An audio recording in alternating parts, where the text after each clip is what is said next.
ஜனாதிபதி தேர்தல் தொடர்பாக நவசமசமாய கட்சி யாழில் ஊடக சந்திப்பு. முல்லைத்தீவில் நடைபெற்ற வடமாகாண பாடசாலைகளுக்கு இடையிலான மரத நோட்ட போட்டி. வரலாற்று சிறப்புமிக்க மாவட்டபுரம் ஸ்ரீகாந்த சுவாமி கோவில் தீர்த்த திருவிழா வெகு விமர்சையாக இடம்பெற்றது. சாணக்கியனின் மீது பழி சுமத்துவது கோழைத்தனமானது, வியாழேந்திரன் தெரிவிப்பு. அளவட்டியில் உயிரிழந்த குழந்தை தலையில் தாக்கப்பட்டு செயற்கையான முறையில் மரணம் நிகழ்ந்ததாக மருத்துவ பரிசோதனையில் தெரிவிப்பு. ஜனாதிபதி தேர்தலில் சஜித் பிரேமதாசவை தோற்கடிக்க சதி, நளின் பண்டார குற்றச்சாட்டு. ரணில் துரோகம் விளைத்து விட்டார், இனியும் அவரை நம்ப மாட்டோம், விக்னேஸ்வரன் எம்பி சுட்டிக்காட்டு. தீக்கிரையாக்கப்பட்ட இலங்கை அரசியல்வாதிகளின் வீடுகள், காரணம் நாமல் ராஜபக்சவே.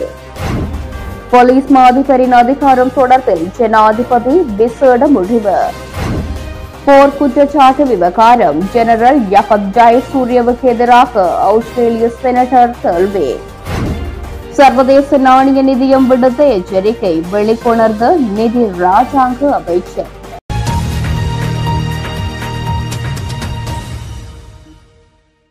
ஜனாதிபதி தேர்தல் தொடர்பாக நவ சமசமாஜ கட்சியின் ஊடக சந்திப்பு இன்றைய தினம் யாழ் ஊடக அமையத்தில் இடம்பெற்றது. கடந்த காலங்களிலே நாங்கள் இந்த யுத்தத்திற்கு எதிராக மற்றும் கடத்தல் காணாமல் எதிராக பல போராட்டங்களை ஆரம்பித்து நாடு தழுவிய ரீதியிலும் அதே நேரத்தில் சர்வதேச ரீதியிலும் எங்களுடைய போராட்டங்களை முன்னெடுத்து வந்தோம். ஒரு காலகட்டத்தில் நாங்கள் எமது இந்த போராட்டத்தை ஒரு அடி பின்னோக்க வேண்டிய ஒரு சூழ்நிலை ஏற்பட்டது. 2015ஆம் ஆண்டு ரணில் விக்ரமசிங்க தங்களுடைய அந்த பாசிச அரசாங்கத்திற்கு எதிராக, குறிப்பாக மஹிந்த ராஜபக்சவுடைய ஆட்சியை கவிழ்த்து ஒரு ஜனநாயக ஆட்சியை கொண்டு வர வேண்டும் என்ற அடிப்படையில் அவருடைய அரசியல் அந்த காலகட்டத்திலே அவர் கூறிய விடயம், தான் ஆட்சிக்கு வந்தால் தமிழ் மக்களுடைய பிரச்சனையை தீர்த்து வைப்பதாகவும் ஆக குறைந்தது 13வது திருத்த சட்டத்தையாவது அமல்படுத்துவதாக கூறி ஒரு ஒப்புதல் வாக்குமூலத்தை வளித்ததன் ஊடாக நாங்கள் அவருக்கு ஒரு விமர்சனத்துடன் கூடிய ஒரு ஆதரவை நாங்கள் 2015ஆம் ஆண்டு முன்வைத்தோம். அப்பொழுது மைத்ரிபால சிறிசேன அவர்கள் ஜனாதிபதி ஆகினார். ஆனால் ரணில் விக்ரமசிங்க பிரதமரானார். ஆனால் இந்த காணாமல் போனோர் தொடர்பான விடயம், மற்றது அரசியல் கைதிகள் தொடர்பான விடயம், அதே போன்று நில உரிமை தொடர்பான விடயத்தை அவர் கையில் கண்டுகொள்ளாத நிலை ஏற்பட்டது. நாங்கள் இது தொடர்பான விமர்சனத்துக்கு உள்ளான பொழுது கூட நாங்கள் அவருடைய நேரடியாகவும் எழுத்து மூலமாகவும் முறைப்பாடுகளை முன்வைத்தோம். உங்களுடைய கோரிக்கைக்கு ஏற்ப நீங்கள் இப்பொழுது பதவியில் இருக்கின்றீர்கள், ஆகவே நீங்கள் இந்த தமிழ் மக்களுடைய இந்த காணாமல் போனோருக்குரிய முழுமையான உண்மைத்தன்மையை வெளிக்கொணருமாறு நாங்கள் அவர்களிடம் கேட்டுக்கொண்டோம். அப்பொழுது அவர் கூறிய விடயம், நான் பிரதமராக இருக்கின்ற, ஜனாதிபதியாக இருப்பவர் வேறொரு கட்சிக்காரர், ஆகவே நான் ஜனாதிபதியாக இருக்கும் பொழுது தன்னுடைய இதை நிறைவேற்றுவேன் என்று கூறினார். ஆனால் தற்பொழுது அவர் ஜனாதிபதியாக இந்த பொருளாதார வீழ்ச்சிக்கு பின்பு அவர் தலைமைத்துவத்தை ஏற்று இந்த நாட்டை வழிநடத்தி கொண்டிருக்கின்றார். ஆனால் அவருக்கு கால அவகாசம் இருந்தது. இந்த காணாமல் போனோர் தொடர்பான விடயத்திலே என்ன நேர்ந்தது, உண்மைத்தன்மையை கொண்டு வருவதற்கான வெளிக்கொண்டு வருவதற்கான சந்தர்ப்பம் இருந்தும் கூட அவர் அதை கொண்டு வரவில்லை.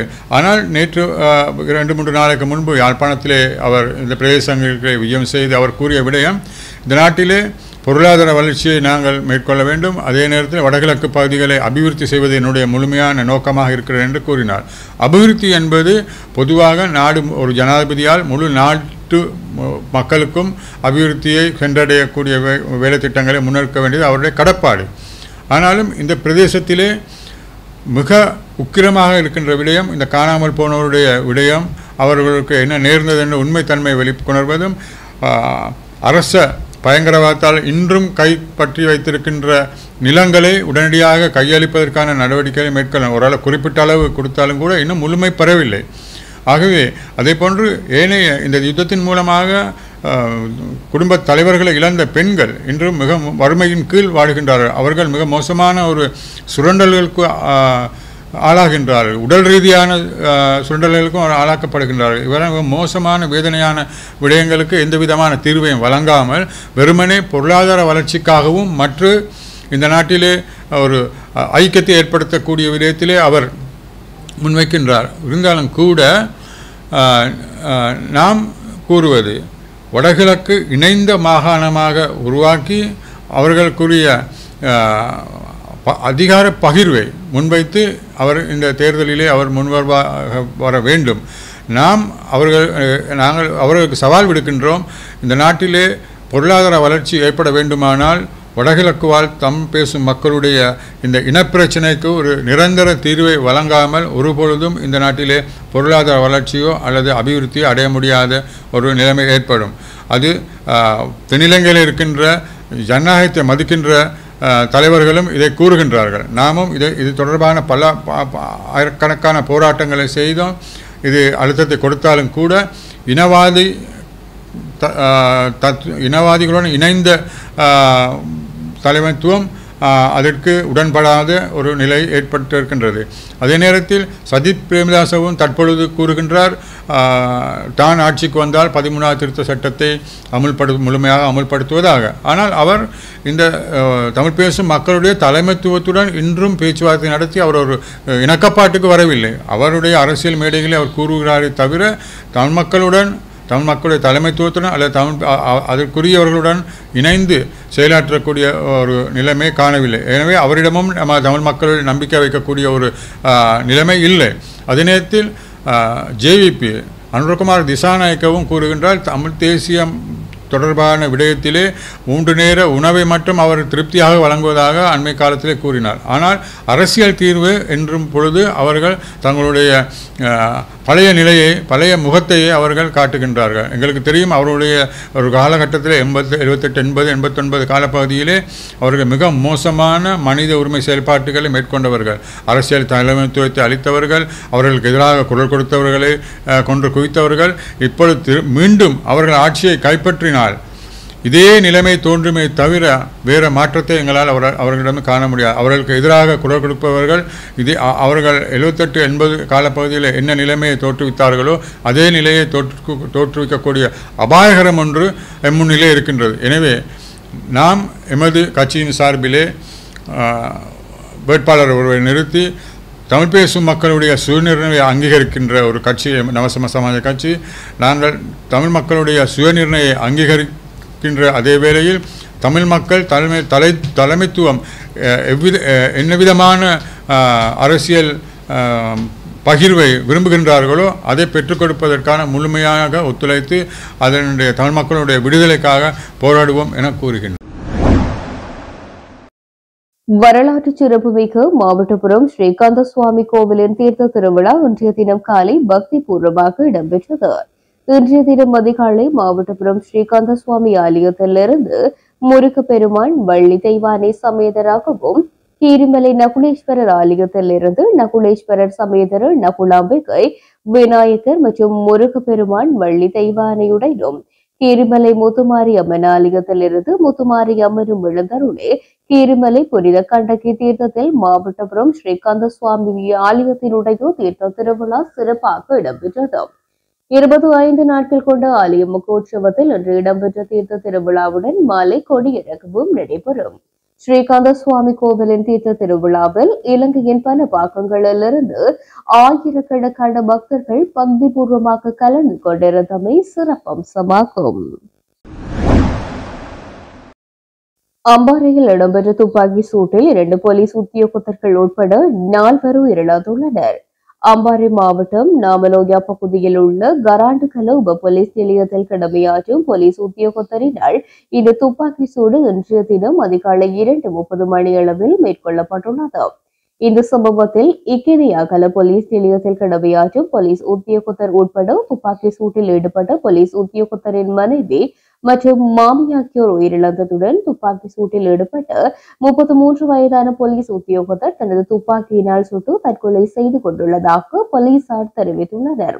இதேவேளை மொனராகலை சிரேஷ்ட போலீஸ் அத்தியட்சகர் பிரிவிற்குள் உள்ளடங்கும் கராட்டுகல உப போலீஸ் நிலையத்தில் கடமையாற்றும் போலீஸ் உத்தியோகத்தர் ஒருவரே இவ்வாறு தன்னைத்தானே சுட்டு தற்கொலை செய்து கொண்டுள்ளதாகவும் போலீசார் தெரிவித்துள்ளனர்.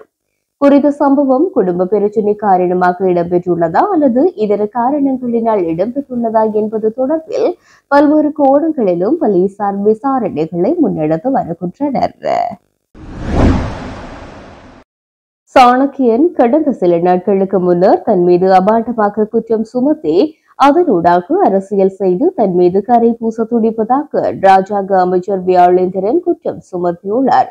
தமது பிரத்யேக செயலாளர் மற்றும் உதவியாளர் லஞ்ச ஊழல் அதிகாரிகளினால் கடந்த சில நாட்களுக்கு முன்னர் மட்டக்களப்பில் வைத்து கைது செய்யப்பட்டமை தொடர்பில் தனியார் ஊடகங்களுக்கு தமது நற்பெயருக்கு களங்கம் விளைவிக்கும் வகையில் ராசமாணிக்கம் சாணக்கியன் சம்பவ தினமான அன்று நானும் அங்கு இருந்ததாகவும் லஞ்ச ஊழல் அதிகாரிகள் வருகை தந்திருந்த வேலை அங்கிருந்து தம் முச்சக்கர வண்டி ஒன்றில் தப்பி சென்றதாக பகிரங்கமாக பொய் குற்றச்சாட்டினை சுமத்தி வதந்திகளை பரப்பி இதனை வைத்து அரசியல் லாபம் காண துடித்து வருகின்றார் எனவும் வியாழேந்திரன் குற்றம் சுமத்தியுள்ளார்.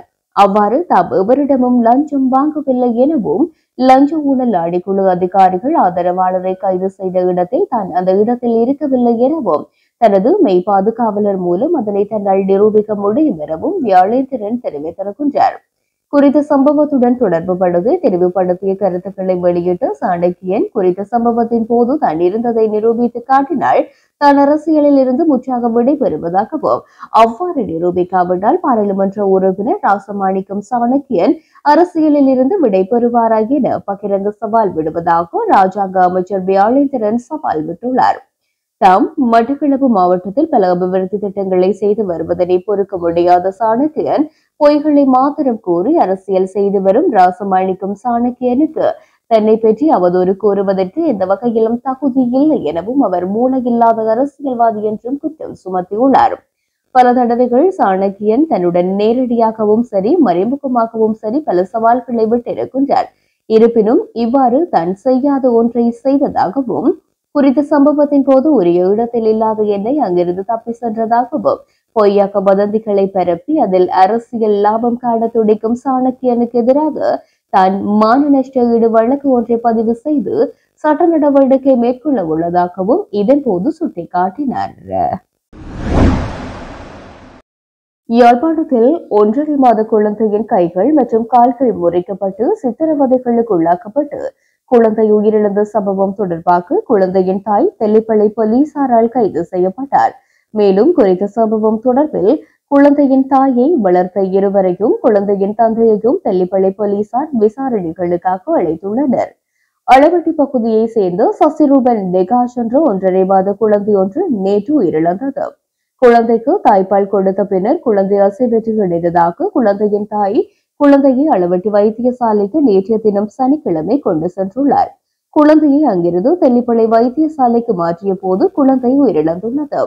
குழந்தையின் உடலில் காயங்கள் காணப்பட்டமையினால் உடற்கூற்று பரிசோதனையை இன்றைய தினம் ஞாயிற்றுக்கிழமை முன்னெடுக்கப்பட்ட வேளை குழந்தையின் கைகள் மற்றும் கால்கள் முறிந்து இருந்தவை, தலையில் அடிகாயங்கள் காணப்பட்டமை, உடலில் கண்டல் காயங்கள் கண்டறியப்பட்டமை தெரிய வந்தது.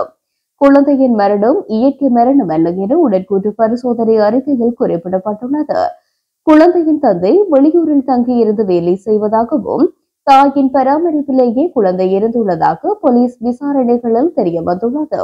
அந்த நிலையில் குழந்தையின் தாயார் மரண விசாரணை அதிகாரி மற்றும் போலீஸ் விசாரணையில் குழந்தை பால் குடிக்க மறுப்பதனால் கைகள் கால்களை திருக்கினேன், ஆனால் எனது குழந்தையை நான் கொலை செய்யவில்லை என தெரிவித்துள்ளார்.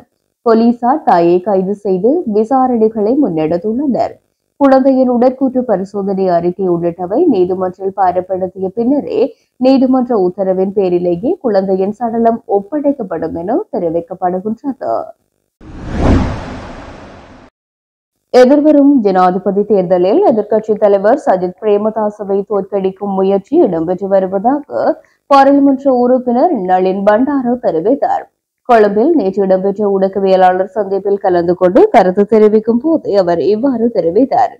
மத்திய வங்கி பிணைமுறை மோசடியாளர்கள் ஒன்றிணைந்து விசா மோசடியை மேற்கொண்டுள்ளனர்.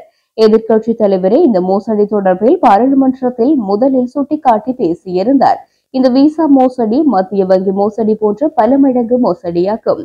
இதற்கு இந்த அரசாங்கம் பொறுப்பு கூற வேண்டும். ஐக்கிய மக்கள் சக்தி ஊழல் மோசடிகளை கண்டு டீல் செய்து மௌனித்திருக்கும் கட்சி அல்ல. உயர் நீதிமன்றத்தின் தீர்மானத்துக்கு மதிப்பளிக்கின்றோம். இன்று சம்பிரதாய எதிர்க்கட்சி இல்லை, டீல் எம்மிடமில்லை. சஜித் பிரேமதாசவிடமும் டீல் இல்லை. விசா மோசடி, போலீஸ் மாதிபர் நியமனம் தொடர்பில் தேசிய மக்கள் சக்தி எந்த ஒரு நடவடிக்கைகளையும் மேற்கொள்ளவில்லை, வழக்கு தொடுக்கவில்லை. ஆகவே பொதுமக்கள் சிந்தித்து டீலற்ற தரப்பினரை தெரிவு செய்ய வேண்டும். தேசிய மக்கள் சக்தியினர் கருத்துக்களை முன்வைக்கின்றனர், ஆனால் நடவடிக்கைகளை எடுத்ததாக தெரியவில்லை. அரசு புலனாய்வு அறிக்கைகள் அடங்கலாக சகல கருத்து கணிப்புகளிலும் சஜித் பிரேமதாசவே முன்னிலையில் இருப்பதாக வெளிக்கொணரப்பட்டுள்ளது. ஆகவேதான் சகல தரப்புகளும் ஒன்றிணைந்து சஜித் பிரேமதாசவை தோற்கடிக்க பாடுபட்டு வருகின்றனர். மக்கள் ஆணையால் சஜித் இந்த தேர்தலில் வெற்றி பெறுவார் எனவும் தெரிவித்துள்ளார். ரணிலை இன்னும் நம்புவதற்கு நாம் தயாரில்லை என தமிழ் மக்கள் கூட்டணியின் தலைவரும் பாராளுமன்ற உறுப்பினருமான சி.வி. விக்னேஸ்வரன் தெரிவித்துள்ளார். கொழும்பு ஊடகம் ஒன்றுக்கு கருத்து தெரிவிக்கும் போது அவர் இவ்வாறு தெரிவித்தார். கடந்த செப்டம்பர் மாதத்துக்கு முன்னர் ரணில் விக்ரமசிங்க மீது நம்பிக்கை வைத்திருந்தேன். ஆனால் அவர் அந்த நம்பிக்கைக்கு துரோகம் இழைத்து விட்டார். அதனால் இனியும் அவர் நல்லவர், நம்பிக்கைக்குரியவர் என்று சொல்ல முடியாது. மற்ற வேட்பாளர் ஒரு இளைஞர். இவர்களில் யார் நல்லவர் என்று சொல்ல முடியாத நிலை உள்ளது. அவர்கள் இருவரும் சிங்கள பௌத்த எண்ணத்தில் ஊறி இருப்பவர்கள். அதிலிருந்து வெளியே வரக்கூடியவர்களாக அவர்கள் இல்லை. தமிழ் பொது வேட்பாளர் ஒருவரை நிறுத்தும் முயற்சி ஏதேனும் ஒரு காரணத்தால் தோல்வியடையுமாக இருந்தால் அடுத்த கட்டமாக உங்கள் நடவடிக்கை என்ன என எழுப்பப்பட்ட கேள்விக்கு பதிலளித்த விக்னேஸ்வரன் எம்பி, இதில் தோல்வியடைவதற்கு இடமில்லை. தமிழ் பொது வேட்பாளர் போட்டியில் வெல்ல வேண்டும் என்று வரவில்லை. எங்கள் மக்களின் பிரச்சினைகளை உலகறிய செய்ய வேண்டும் என்பதற்காகவே அவரை முன்னிலைப்படுத்துகின்றோம். இதில் தோற்று போக எதுவும் இல்லை. தமிழ் மக்களின் ஐக்கியத்தை வெளிப்படுத்தி தமிழர்களின் அபிலாஷைகள் என்ன என்பதை தெரியப்படுத்தும் நிலையை நாம் உண்டாக்க முடியும். இதுதான் எங்கள் பலம், எங்கள் கணிப்பு எனவும் அவர் பதிலளித்திருக்கிறார். போராட்ட காலகட்டத்தின் போது அரசியல்வாதிகளின் வீடுகள் தேக்கிரையாக்கப்பட்டவை சிறந்தது என்று நாமல் ராஜபக்ஷ தெரிவிக்கும் கருத்து முறையற்றது. கடந்த 2022 மே மாதம் 9ஆம் தேதி நாமல் ராஜபக்ஷ உள்ளிட்ட தரப்பினர் செய்த தவறினால்தான் எமது வீடுகளுக்கு தீ வைக்கப்பட்டன என்று பொதுஜன பெரமுனவின் நாடாளுமன்ற உறுப்பினர் எஸ்.எம். சந்திரசேனோ தெரிவித்துள்ளார். அனுராதபுரத்தில் இடம்பெற்ற நிகழ்வொன்றில் கலந்து கொண்டு கருத்து தெரிவிக்கும் போதே அவர் இந்த விடயத்தினை குறிப்பிட்டார். அவர் தொடர்ந்தும் தெரிவிக்கையில், அனுராதபுரம் மாவட்ட மக்களின் அபிலாஷைக்கு அமைவாக ஜனாதிபதி ரணில் விக்ரமசிங்கவுக்கு ஆதரவு வழங்க தீர்மானித்தேன். நாடு பொருளாதார நெருக்கடியில் இருந்து மீண்டு விட்டது. தற்போதைய முன்னேற்றத்தை தொடர வேண்டுமாயின் ஜனாதிபதி தலைமையிலான அரசாங்கம் மீண்டும் தோற்றம் பெற வேண்டும் என்று சாதாரண மக்கள் குறிப்பிடுகின்றார்கள். மீண்டும் பரீட்சித்து பார்க்கும் நிலையில் நாடு இல்லை. நாட்டு மக்கள் தெளிவாக உள்ளார்கள். 2022ஆம் ஆண்டு பொருளாதார மற்றும் அரசியல் நெருக்கடியின் போது மாறுபட்ட அரசியல் கொள்கையுடைய ஐக்கிய தேசிய கட்சியின் தலைவர் ரணில் விக்ரமசிங்கவை ஜனாதிபதியாக்குவதற்கு கட்சி எடுத்த தீர்மானத்துக்கு நாங்கள் நிபந்தனையற்ற வகையில் ஆதரவு வழங்கினோம். நிறைவேற்று குழு கூட்டத்தில் எடுத்த தீர்மானத்தை ஏற்கப் போவதில்லை. எமது மாவட்ட மக்களின் தீர்மானத்துக்கு அமையவே ஜனாதிபதியிடம் ஒன்றிணைந்துள்ளோம். எமது தீர்மானத்தில் மாற்றமில்லை. கட்சியின் தலைவர் மஹிந்த ராஜபக்ஷ கட்சியின் பெரும்பாலான உறுப்பினர்களின் நிலைப்பாட்டுக்கு மதிப்பளிக்க வேண்டும் என்பதை வலியுறுத்துகின்றோம். பொதுஜன பெரமுனவின் தீர்மானத்துக்கு எதிர்ப்பு தெரிவித்து ஜனாதிபதிக்கு ஆதரவு வழங்கியவர்கள் தொடர்பில் கட்சியின் தேசிய அமைப்பாளர் நாமல் ஊடகங்களுக்கு கருத்து தெரிவிக்கையில், அறகலையவின் போது அரசியல்வாதிகளின் வீடுகள் தீக்கிரையாக்கப்பட்டமை சிறந்தது என்று அவர் குறிப்பிட்டுள்ளமை முறையற்றது. நாமல் ராஜபக்ஷ உட்பட்ட தரப்பினர் 2022 5/9 தேதி செய்த தவறினால் தான் எமது வீடுகள் தீக்கிரையாக்கப்பட்டன. இவர்கள்தான் போராட்ட களத்துக்கு தாக்குதல் நடத்தும் வகையில் அரசியல் கூட்டங்களை நடாத்தினார்கள். இதன் பின்னர் தான் அரசியல்வாதிகளின் வீடுகள் தீக்கிரையாக்கப்பட்டன. நாடாளுமன்ற உறுப்பினர் அமெரிக்க அத்துக்கோரளவும் படுகொலை செய்யப்பட்டார். இவர்கள் இழைத்த குற்றத்துக்கே நாங்கள் தண்டனைகளை அனுபவித்தோம் என்றும் குறிப்பிட்டார். ஜனாதிபதி தேர்தலின் போது போலீஸ் மா அதிபர் சார்பாக தீர்மானங்களை எடுக்கும் அதிகாரம் ஜனாதிபதி ரணில் விக்ரமசிங்கவினால் பொது பாதுகாப்பு அமைச்சின் செயலாளர் வியானி குணத்திலக்கவிற்கு வழங்கப்பட்டுள்ளது. இது தொடர்பில் ஜனாதிபதியின் செயலாளர் சமரக நாயக்கவிடம் இருந்து தமக்கு உத்தியோகபூர்வ தகவல் கிடைத்துள்ளதாகவும், தேர்தலை நடத்துவதற்காக போலீஸ் மா அதிபரின் அனைத்து கடமைகளையும் தன்னால் செய்ய முடியும் என்பதை தாம் உறுதிப்படுத்தியதாகவும் குணத்திலக்க தெரிவித்துள்ளார். இதன்படி தேர்தல் காலத்தில் போலீஸ் மா அதிபரினால் பிறப்பிக்கப்பட்ட அனைத்து போலீஸ் உத்தரவுகளும் தேர்தல் தொடர்பான கடமைகளுக்கு போலீஸ் உத்தியோகத்தர்கள் மற்றும் பணியாளர்களை ஈடுபடுத்துதல், தேர்தல் கூட்டங்களுக்கான ஏற்பாடுகள், தளவாட தேவைகளை வழங்குதல் போன்ற ஏற்பாடுகள் ஆகியவை தன்னிடம் ஒப்படைக்கப்பட்டுள்ளதாகவும் வியானி குணத்திலக்கு தெரிவித்துள்ளார். இதனை அடுத்து தேர்தல் தொடர்பான தேவைகள் மற்றும் தீர்க்கப்பட வேண்டிய பிரச்சினைகள் குறித்து தமக்கு தெரிவிக்குமாறு அனைத்து சிரேஷ்ட பிரதி போலீஸ் மா அதிபர்களுக்கும் தாம் அறிவித்துள்ளதாக குணத்திலக்கு குறிப்பிட்டுள்ளார். போர் குற்றச்சாட்டு சுமத்தப்பட்டுள்ள இலங்கையின் முன்னாள் ராணுவ தளபதி ஜெனரல் யகத் ஜயசூரிய தொடர்பில் ஆஸ்திரேலியா செனட்டர் டேவிட் ஷூபிரிட்ஜ் அந்த நாட்டின் சட்டமா அதிபர் திணைக்களத்திடம் கேள்வி எழுப்பியிருக்கிறார். நம்பத்தகுந்த ஆதாரங்களின் அடிப்படையில் போர் குற்றச்சாட்டு சுமத்தப்பட்டுள்ள இலங்கையின் முன்னாள் ராணுவ தளபதி ஜெனரல் யகத் ஜயசூரிய கடந்த 2019 ஆண்டு ஆஸ்திரேலியாவுக்கு வருகை தந்த போது அவருக்கு எதிராக ஏன் நடவடிக்கை எடுக்கவில்லை என இதன்போது கேள்வி எழுப்பப்பட்டது. இனப்படுகொலை தொடர்பில் வழக்கு தொடர்வதற்கு சட்டமா அதிபரின் அனுமதி அவசியம் என்ற தேவைப்பாட்டை நீக்கும் சட்டமூலம் தொடர்பில் கடந்த வாரம் இடம்பெற்ற பொது அபிப்பிராயம் கோரலில் கருத்து வெளியிடுகையிலேயே ஆஸ்திரேலியாவின் Greens New South Wales senator David Shoebridge மேற்கண்டவாறு கேள்வி எழுப்பியுள்ளார்.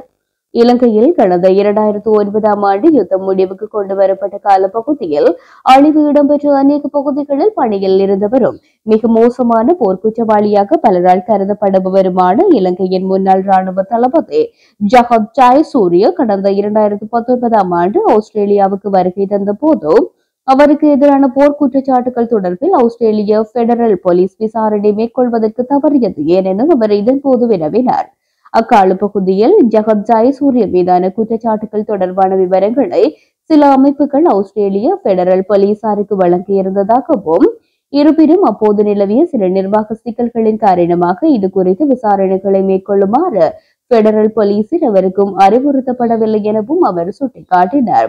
இப்பின்னணி குறித்து நீங்கள் அறிந்திருக்கிறீர்களா என சட்டமா அதிபர் திணைக்களத்தின் சார்பில் முன்னிலையாக இருந்து அதிகாரி கிறிஸ்டோபர் மெலோனிடம் கேள்வி எழுப்பிய செனட்டர் கேள்வி எழுப்பினார். அதற்கு பதிலளித்துள்ள கிறிஸ்டோபர் மெலோன், இவ்வாறான தனிநபர்கள் சார்ந்த மிக குறிப்பான விடயங்கள் தொடர்பில் தனக்கு பரிச்சயமில்லை எனவும், இருப்பினும் இது குறித்து அவதானம் செலுத்த தயாராக இருப்பதாகவும் தெரிவித்தார். உயர்நீதிமன்ற உத்தரவை அடுத்து இலங்கையில் போட்டியின்றி வழங்கப்பட்டு நடத்தப்பட்டு வந்த VFS குளோபல், IVS மற்றும் GPS எனப்படும் நிறுவனங்களின் இலத்திரனியல் விசா விண்ணப்ப தளம் மூடப்பட்டுள்ளது. இந்த தளம் செயல்படுத்தப்படும் ஒப்பந்தம் தொடர்பாக இலங்கை உயர்நீதிமன்றத்தால் பிறப்பிக்கப்பட்ட சில இடைக்கால உத்தரவுகள் குறித்து தமக்கு அறிவிக்கப்பட்டுள்ளதாக இணையதளத்தின் முதல் பக்கத்தில் ஒரு அறிக்கை வெளியிடப்பட்டுள்ளது. இதன்படி உயர்நீதிமன்ற உத்தரவுகளை கருத்தில் கொண்டு இலங்கை நேரப்படி ஆகஸ்ட் 2 காலையில் இணையதளம் இடைநிறுத்தப்பட்டுள்ளது. இந்த நிலையில் குடிவரவு திணைக்களம் தகுதியான நாடுகளில் இருந்து வரும் சுற்றுலா பயணிகளுக்கு நேரடியாக வருகைக்கான விசாக்களை தொடர்ந்து வழங்கி வருவதாக விமான நிலைய அதிகாரிகள் தெரிவித்தனர். எனினும் இதற்கான இணைய சேவையில் கடந்த ஏப்ரல் 18 வரை ஈடுபட்டுக் கொண்டிருந்த உள்நாட்டு நிறுவனமான மொபிட்டலின் தளம் எப்போது மீள இயங்கும் என்ற தகவல் வெளியாகவில்லை. முன்னதாக மொபிட்டல் தமது இணைய சேவைக்காக $1 வசூலித்துக் கொண்டிருந்தது. அதே நேரத்தில் VFS குளோபல் $10 முதல் $18.5 வரை வசூலித்தது. இதுவே அந்த நிறுவனத்துக்கு எதிரான முறைப்பாட்டுக்கு காரணமாக அமைந்தது. ஜனாதிபதி தேர்தலின் போது காவல்துறையினர் மற்றும் ஏனைய அரசு அதிகாரிகள் தேர்தல் சட்டங்களை மீறியவை தொடர்பான முறைப்பாடுகளை பெற்றுக் கொள்ளும் நடவடிக்கையில் ஈடுபட்டுள்ளதாக இலங்கை மனித உரிமைகள் ஆணைக்குழு தெரிவித்துள்ளது. இதன்படி 076791466 என்ற தொலைபேசி இலக்கத்துக்கோ அல்லது 0112505566 என்ற தொலைநகல் இலக்கத்திற்கோ முறைப்பாடுகளை சமர்ப்பிக்க முடியும் என அறிவிக்கப்பட்டுள்ளது. இந்த நடவடிக்கையானது சுதந்திரமானதும் நியாயமானதுமான தேர்தலை நடத்தும் நோக்கில் எடுக்கப்பட்டுள்ளதாக ஆணைக்குழு சுட்டிக்காட்டியுள்ளது. இந்த நிலையில் கடந்த ஜனாதிபதி தேர்தலுடன் ஒப்பிடும் போது இம்முறை தேர்தலுக்கான அச்சிடும் செலவினம் 3 மடங்கு அதிகரிக்கக்கூடும் என தெரிவிக்கப்படுகின்றது. இதன்படி ஜனாதிபதி தேர்தலுக்கான அச்சுப்பணிகளுக்காக சுமார் 800 மில்லியன் ரூபாய் செலவிடப்படலாம் என்றும் எதிர்பார்க்கப்படுகின்றது.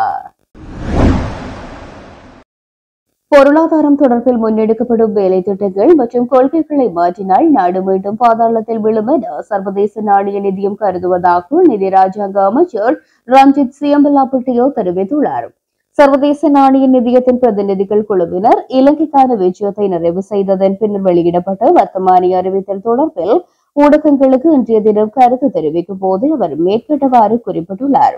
இந்த நிலையில் வருகை தந்த தூதுக்குழுவிற்கு தலைமை தாங்கிய பீட்டர் புரோவர் நாட்டின் பொருளாதார வளர்ச்சியின் முன்னேற்றத்தை முதல் காலாண்டிலிருந்து மதிப்பீடு செய்துள்ளதாகவும் அமைச்சர் ரஞ்சித் சியம்பலாபட்டியோ சுட்டிக்காட்டியுள்ளார்.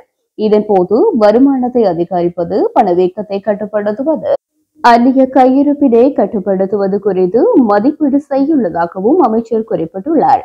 இதன்படி பொருளாதாரம் தொடர்பில் சிலர் வெளியிடும் கருத்துக்கள் தொடர்பில் அவதானமாக இருக்க வேண்டும் என ராஜாங்க அமைச்சர் மேலும் தெரிவித்துள்ளார். வந்து இறங்குவார், பணியாற்றுவார், போட்டாலும் சென்று விடுவார், வென்றாலும் சென்று விடுவார். அவருக்கு பலி இருக்காது, வேதனை இருக்காது. அப்படியான ஒரு கட்டத்திலே பரிசித்து பார்க்கக்கூடிய நிலைமையிலே அம்பாறை மாவட்டம் இல்லை என்பதை நாங்கள் உணர்ந்திருக்கிறோம். நீங்கள் அதை அனுபவித்துள்ளீர்கள். அந்த அடிப்படையில் வலியோடு வாழுகிற மக்களை இந்த சுமையிலே இருந்து காப்பதற்காக அவரது சுமையை இறக்கி நம்பிக்கையோடு வாழக்கூடிய ஒரு இயக்கமாக எங்களை நாங்கள் கட்டமைத்துக் கொள்ள வேண்டும். அந்த கட்டமைப்பை உருவாக்குவதுதான் இந்த எழுச்சி மாநாடுடைய பிரதானமான பங்கு. அதில் பல குறைபாடுகள் இருக்கிறது. செயலாளரை விட்டுக்கொண்டார். நமக்கு சில விஷயங்கள் முகம் துளிக்க வேண்டியிருந்தது. அதை சொல்லி நாங்கள் அச்சப்பட தேவையில்லை. அதை சரி செய்ய வேண்டும். இருந்து சரி செய்ய வேண்டும். கதைத்து சரி செய்ய வேண்டும். அல்லது கிராமத்துக்கு போகிறவர்கள் சொல்வார்கள், எல்லோருக்கும் படித்த பொடிய மரத்து நடக்கல, எல்லாம் ஊரில் இருந்தாங்க, எடுத்து போட்டிக்காங்க. கதை சொல்வதற்கு இருப்பார்கள், எழுதுவதற்கு இருப்பார்கள். ஆனாலும் அவர்களுக்கு சொல்லுங்கள், நாங்கள் இந்த மண்ணிலே பிறந்தோம், கஷ்டப்படுகிறோம். பிள்ளையானவர்கள் வந்தார், தமிழ் மக்கள் விடுதலை கட்சி படகு சின்னத்தில் வந்தது, அவரோடு இணைந்திருக்கிறோம் ஐயா. நீங்கள் கற்றவர், வந்து இணைந்து கொள்ளுங்கள், சேர்ந்து பணியாற்றுவோம் என்று சொல்லுங்கள். அதை நீங்கள் விமர்சித்து இன்னும் ஒரு கட்சியை கொண்டு வந்து இறக்கி குழப்பங்களை செய்ய வேண்டாம் ஐயா. ஏன் அதை குறிப்பிட்டு சொன்னால், அப்படி உணர்ந்து வருபவர்களை பேசி கதைத்து அவர்களையும் தலைவராக்க வேண்டும் என்பதுதான் தமிழ் மக்கள் விடுதலை கட்சியுடைய எதிர்பார்ப்பு. நாளை பாராளுமன்ற தேர்தலோ மாகாண சபை தேர்தல் வந்தாலோ கோடீஸ்வரன் வந்தாலும் ஆசனம் கொடுப்பதற்கு நாங்கள் ரெடி. கலையரசன் வந்தாலும் சேர்ந்து நம்புவதற்கு ரெடி. ஏனென்றால் கலையரசனை போன்றவர்களோட மனச்சாட்சியை கேட்டால் தெரியும், நான் எதை சாதித்திருக்கிறேன், என்னத்தை செய்ய முடியும். நாங்கள் ஒன்றாக நிற்காமல் போனால் எவ்வளவு நட்டம் இந்த மண்ணுக்கு ஏற்படும் என்பதை எல்லோரும் அறிவார்கள். அந்த அடிப்படையில் ஒரு கூட்டு பொறுப்புள்ள, ஒரு விட்டு கொடுப்புள்ள ஒரு அமைப்பாக பிராந்தியத்தில் ஒரு பெரும் மாபெரும் இயக்கமாக வளர்வதற்கு என்ன விலையும் கொடுப்பதற்கு நாங்கள் தயாராக இருக்கிறோம் என்பதை உங்களுக்கு தெரிவித்துக் கொள்ள விரும்புகிறேன்.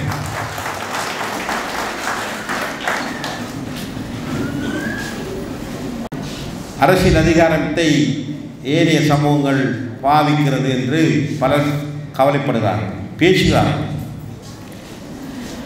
ஏனைய சமூகம் என்று சொல்பவர்கள் அவர்கள் எப்படி அரசியலை கட்டமைக்கிறார்கள் என்பதை நாங்கள் கற்றுக்கொள்வோம். அவர்களுக்கு நாங்கள் வீராப்பு போட்டு பேசுவது, அல்லது நீங்கள் சொன்னது போல கடந்த பார்லமெண்டத்தில் நாங்கள் சத்தம் போட்டு கூ என்று கத்தி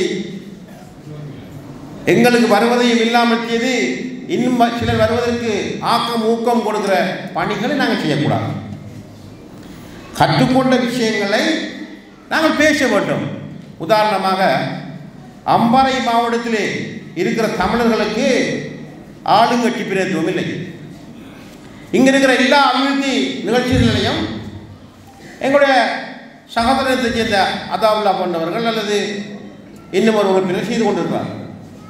அதே உறுப்பினர் மட்டக்களப்புக்கு வந்தார், மட்டக்களப்பிலேயும் திருவண்ணாமலையிலேயும் வந்தார். ஏன் வந்தார்? அவருடைய உலமா சபையும் ஏனைய உறுப்பினர்களும் அவரையும் சந்தித்து பேசியது, ஜனாதிபதிக்கு கடிதம் எழுதியது, எங்களுக்கு இந்த மாவட்டத்திலே பிரதித்துவம் இல்லை, அதேபோன்று இன்னும் ஒரு கட்சி எங்களை விருப்பம் இல்லாமல் நடத்துகிறதுங்கிற அடிப்படையிலே கருத்துக்களை சொல்லி நியமனம் பெற்றார்கள். எங்களுக்கு என்ன சபை இருக்கிறது? அந்த சபையை பொதுப்படையாக உருவாக்கக்கூடிய ஒரே ஒரு இடம் தமிழ் மக்கள் விடுதலை கட்சியாக தான் இருக்க முடியும். இல்லையோ சமஸ்தானங்களோ ஆலயங்களோ இதை அம்பாறை செய்யக்கூடிய நிலைமை இல்லை. அந்த அடிப்படையில் நீங்கள் சிந்திக்கிற பொழுதோ எங்களுக்கு இருந்த மிகப்பெரிய அழுத்தம், ஒரு அம்மா சொன்னான், 2-3 விஷயங்களை சொன்னான். ரொட்டையில் குளப்பிரச்சனை, எல்லையில் வளை வைக்கிற பிரச்சனை, கல்முனையில் அக்கௌண்டன்ட் பிரச்சனை, திருக்கோயில் கல்வி வலயத்திலிருந்து 13 பாடசாலையில் பொத்துவில் வலயத்துக்கு எடுக்க போகிறோம் என்ற ஒரு பிரச்சனை, பஸ் ஸ்டாண்ட் கட்ட போனால் பிரச்சனை, பொத்துவில் சவன் தாக்க போனால் பிரச்சனை, இங்கால கடை கட்ட போனால் பிரச்சனை, வயல நிரப்பி யூசி மாநகர வேக போகிறோம் என்ற பிரச்சனை, கல்முனையில் ரவுண்ட் ரோட்டில் சில வைக்க போனால் பிரச்சனை, எத்தனை பிரச்சனைகள். ஆனாலும் இவையெல்லாம் நாங்கள் எடுத்து சொல்லுகிற பொழுதோ தமிழ் மக்கள் விடுதலை புலி கட்சி இன்னமும் ஒரு பிராந்திய இயக்கமாக அம்பாறையிலும் தமிழ் மக்கள் விடுதலை புலி கட்சிக்கு உறுப்பினர் இருக்கிறது, மக்கள் அணிதிரண்டிருக்கிறாங்கிற செய்தியை அழுத்தமாக சொல்ல முடியாத நிலைமையை நாங்கள் இருந்தோம். அது இந்த ஆண்டோடு ஒழித்து கட்டப்பட வேண்டும் என்பதுதான் எங்களுடைய இலக்கு. அந்த நிலைமை முடிந்து வருகிற தேர்தல் எல்லா தேர்தலோடையும் மாறி வருகிற ஜனாதிபதி தேர்தலோடும், அதுக்கு பிறகு வருகிற பார்லமெண்ட் தேர்தலோடும், அதுக்கு பிறகு வருகிற மாகாண சபை தேர்தலோடும் மாற்றங்கள் ஏற்பட வேண்டும். அதற்கு நீங்கள் பணியாற்ற வேண்டும். நான் அம்பாறையிலே பல காலம் பழையிருக்கிறேன், பணியாற்றிருக்கிறேன். போராட்ட காலங்களிலும் முதலமைச்சர் காலங்களிலும். போராட்ட காலங்களில் அனைத்து கிராமங்களுக்கும் செல்ல முடியாத நிலைமை, அதேபோன்ற முதலமைச்சர் காலத்திலும் அப்படி ஒரு நிலைமை இருந்தது. பின்னர் அது மாறியது. பின்னர் நான் சிறைச்சாலைக்கு சென்றேன். பின்னர் வந்து வீதியை வைத்து ராஜாங்க மினிஸ்டர் எடுத்த பொழுதும் இப்பொழுதும் மக்கள் கேட்ட அனைத்தையும் செய்ய முடியாத நிலைமை.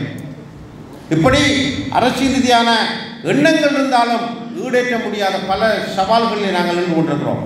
இந்த சவாலை எல்லாம் உடைக்கக்கூடிய ஒரே ஒரு ஆயுதம் மக்களுடைய ஆணைதான் என்பதை நான் மீண்டும் மீண்டும் உங்களுக்கு வலியுறுத்தி வைக்கிறேன். அந்த அடிப்படையில் மக்கள் இயக்கமாக எழுந்து நிற்பதன் அவசியத்தை நீங்கள் புரிந்து கொள்ளுங்கள். எங்களால் இவற்றையெல்லாம் தீர்க்க முடியும் என்று உறுதியான நம்பிக்கை கொள்ளுங்கள். அந்த நம்பிக்கையிலே இருந்து நீங்கள் இந்த இயக்கத்தை கட்டி எழுப்புகிற பொழுதோ மாற்றங்கள் தானாக நிகழும். இங்கு என்னை பேசுகிற பொழுது செயலாளரும் படங்களும் அதிகமாக போழ்ந்தது. ஒரு தனி மனிதனால் ஒன்றும் செய்ய முடியாது. ஒரு மக்களுடைய தலைவரால் தான் அதிகாரங்களை பயன்படுத்த முடியும். அந்த மக்கள் தலைவரை உருவாக்குகிற பொறுப்பை உங்களிடம் இருக்கிறது. அதற்கான சந்தர்ப்பத்தை வழங்குகிற பொறுப்போ தமிழ் மக்கள் விடுதலை கட்சிக்கும் எமக்கும் இருக்கிறது தலைவரின் அடிப்படையில். அதைத்தான் நாங்கள் இன்று காரதீவில் செய்து கொண்டிருக்கிறோம். அம்பாறை மாவட்டத்தில் செய்ய முயற்சி எடுத்துக் கொண்டிருக்கிறோம். அந்த அடிப்படையில் நீங்கள் அறிவுபூர்வமாக சிந்தித்து செயலாற்றுவீர்கள் என்று நான் நம்புகிறேன்.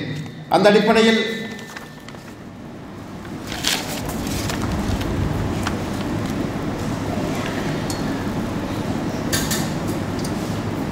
இந்த கூட்டங்கள் எழுச்சி மாநாடுகளை பார்த்து பலர் கொந்தளிப்பார்கள், கொதிப்பார்கள், சிலர் விமர்சனம் செய்வார்கள்.